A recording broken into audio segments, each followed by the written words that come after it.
Munnange David Lutalo yayimba nti guluma yaguzza genda omale ensonga zo. Munnange essaawa eno wetwogerera ate abaali bakuumwa bakaaba amaziga. Nkwaniriza muganda wange, weebale kubanga oli naffe, weebale kutambula naffe. Oli luddawa okola ki? Mugyebala emirimu gy'enjawulo gyonna gye mukola, gyonna gye mutuusaako engalo. Mwebale nnyo okutwagala, tubagala nnyo era naffe tubagalira ddala. Mpozi nkugamba kimu oba nkujjukizaamu nti owomukwano obanga tona subscribinga ke kaseera okubanga osubscribinga ku channel yaffe, ringing that notification bell, sharing, liking, saako n'okubanga oleka comment yo.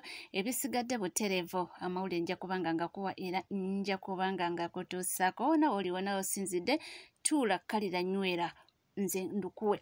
Munnange tubadde tuli awo nga zireeta ba RDCs oba bayite Resident District Commissioners abaakolako abawerera ddala 30 nga mwe muli ne mwami Sekwa oba mujjukira omwami oyo yayatikkirira nnyo natuuka n'okuvumira Lord Meya ku TV. Oyo mwami mukulu Sakwa oyo yali RDC w'Ejjinja yatikkirira nnyo mu COVID, naye munnange gye byagwira tebyatambula bulungi.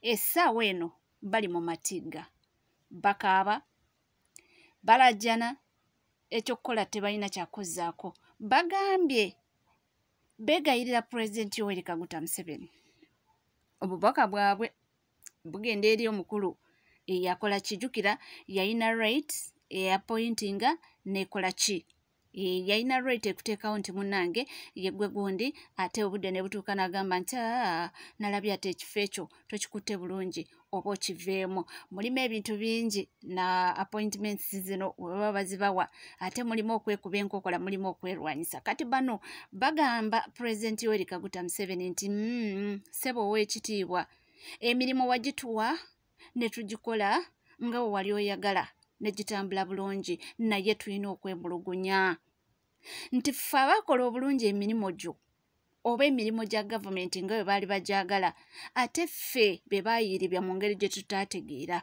Bagamba nti babaggyako emirimu gyabwe mu ngeri gye bataategeera ne babawumuza nga mu butuufu tewali nsonga bo gye bandibadde balaba nti oba oliawo bandibadde babawumuza nti tebalina kyamu kye baakola actually nti tebalina kyamu kye baakola nti byonna bye baakola bakola kubanga baali batuukiriza mirimu gyabwe egyabaweebwa, nti naye mu kwemulugunya okungi n'ennaku ennyingi okubonaabona kwe bayitamu bagamba nti si basanyufu. Emirimu baagibaggyako mu ngeri eyali tetegerekeka.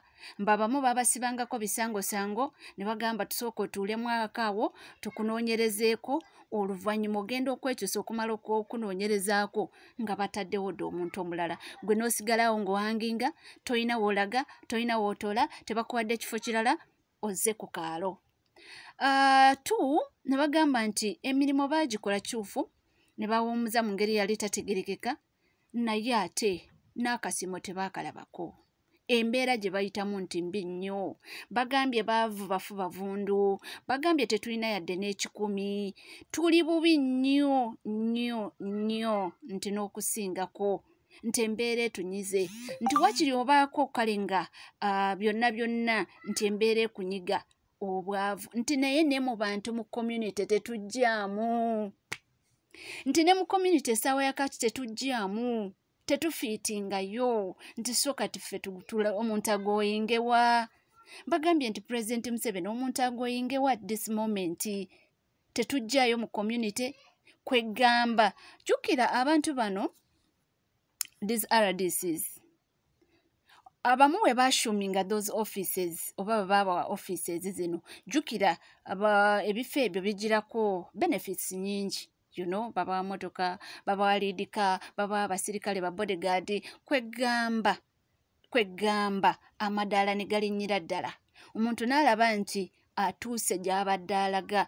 Abantu bangi abaatulugunyizibwa ba RDCs bano ku command oba orders z'aba RDCs bano. Bantu bangi nnyo abanyiga ebiwundu ku command z'aba RDCs bano. Si bonna, naye abamu.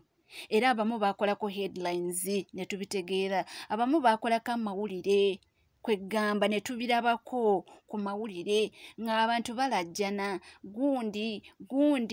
gundi okitegeera kwegamba bwe babeera mu mbeera eyo ne balaba nti life kati batuuse gye balaga ne bakomandinga oluusi okutulugunya abantu ne bakomandinga kibooko ne zivaayo wezandibadde nno nga tezisaanidde nakubanga zivaayo kwegamba mu mbeera eyo abantu b'okukyalo ne beetamwa abantu b'omu community ne baba nga tebakyayagala kumanya RDC ne baba nga tebakyayina kwegamba kye beetaaga okuba nga bamanya ku bantu bano okitegeera so mu mbeera eno bweti ne batuuka ate amayinja ne baba nga bagabaggyeko bakuggyeko ekya RDC tokyayina ba bodyguard liidika tokyayina bakuggyeko buli kimu kati ate mu community jjukira watulugunya abantu oluusi n'olulimi bwe bakozesanga nga si lwerwo olutuufu ogenda okwesanga ate mwanaatu ng'ate ebintu bikufuukidde akayinja mu ngatto so essaawa eno wetwogerera abo ba RDCs 30 weddu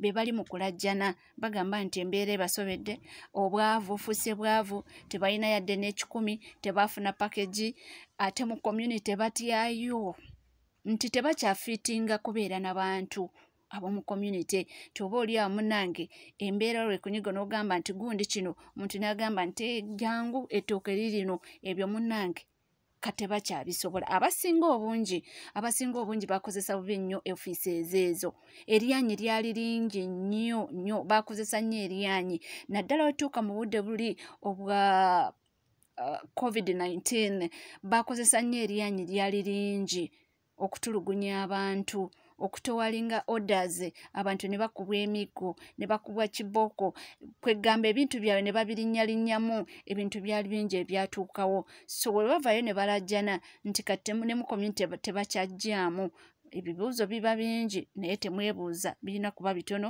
kubanga ebintu ebisinga twabiraba headlines ne bakola amawulire RDC gundi abantu bakubye gundi ku order za RDC gundi biki so essaawa eno ate be bali mu kulajjana balajjaninde President Museveni nti abeeko kyabakolerawo oba oli aba appointing abawe appointments endala oba oli awo bakiganye nti abaweeyo retirement package abaweeka retirement package abasiime batandike obulamu oba bagulawo bizinesi oba bakola ki naye nga nti essaawa eno embeera ebalemeredde nti ebintu bikaaye byabakaayirira dda tebalina kyakuzaako okuggyako kati okubanga bakaabirira yali boosi waabwe yabatuma okukola emirimu bo gye bagamba nti emirimu bagikola bulungi era tebalina yadde n'okwejjusa yadde n'akamu omukulu Sseku ono yayatiikirira nnyo mu jjinja naye munnange kyonna kye kiri bwe bityo bwe byatambula tujja kuba nga tukomamu